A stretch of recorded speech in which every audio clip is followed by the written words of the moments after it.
लोग कहते हैं लड़की रात में अकेले छोटे कपड़े पहनकर बाहर जाएगी तो गलत काम तो होगा ही उसके साथ। आखिर इतनी रात में क्या कर रही थी वो अकेले? क्यों इतने छोटे कपड़े पहने थे? अंधेरा था, घर लौट जाती जल्दी। गलती तो लड़की की ही थी। लड़के तो होते ही ऐसे हैं, बहक जाते हैं। कुदरत ने उन्हें ऐसा ही बनाया है।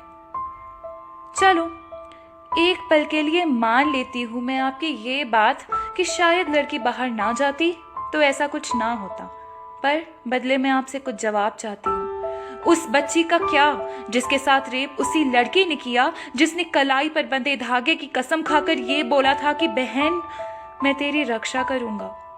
क्यों जब वो एक दूर के अंकल मेरे घर आते हैं तो मुझे बिना छुए मुझसे बात तक नहीं कर सकते?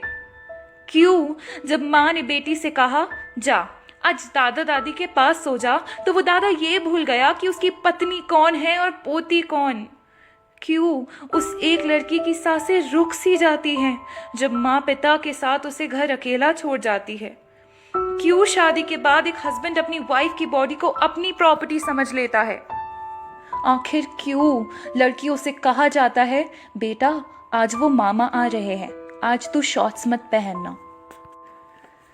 ना जाने कितने जख्म रात के अंधेरे में ही छुपे हैं, ना जाने कितनी चीखें सीने में ही कहीं दब सी गई, ना जाने कितनी बातों से अनजान हैं आप सिर्फ इसलिए क्योंकि बाप और बेटों की मर्यादा और इज्जत को हमने दिया है बेटियों और बहनों की खुशियों से ऊंचा स्थान।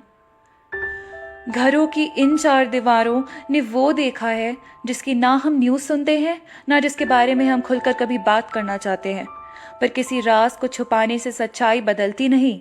सच तो यही है कि हम लड़कियों पर नाइट कर्फ्यूज तो लगा देते हैं, पर ये भूल जाते हैं कि वो अपने घर तक में सुरक्षित नहीं है। कभी फुर्सत मिले तो पूछना अपनी माँ और बहनों से, कुछ ताज़े कुछ सालों पुराने जख्म फिर नजर आएंगे। हो सकता है कुछ ना भी बोले वो, आखिर हमेशा से औरतों को चुप ही तो कराया गया है। खैर एक आशा करती हूँ, अगर कोई तुमसे कुछ ऐसा बताए तो सुनना समझना, पर प्लीज़ उन्हें चुप रहने को मत कहना, क्योंकि अब बहुत हुआ। We can't keep quiet any more. Break the silence.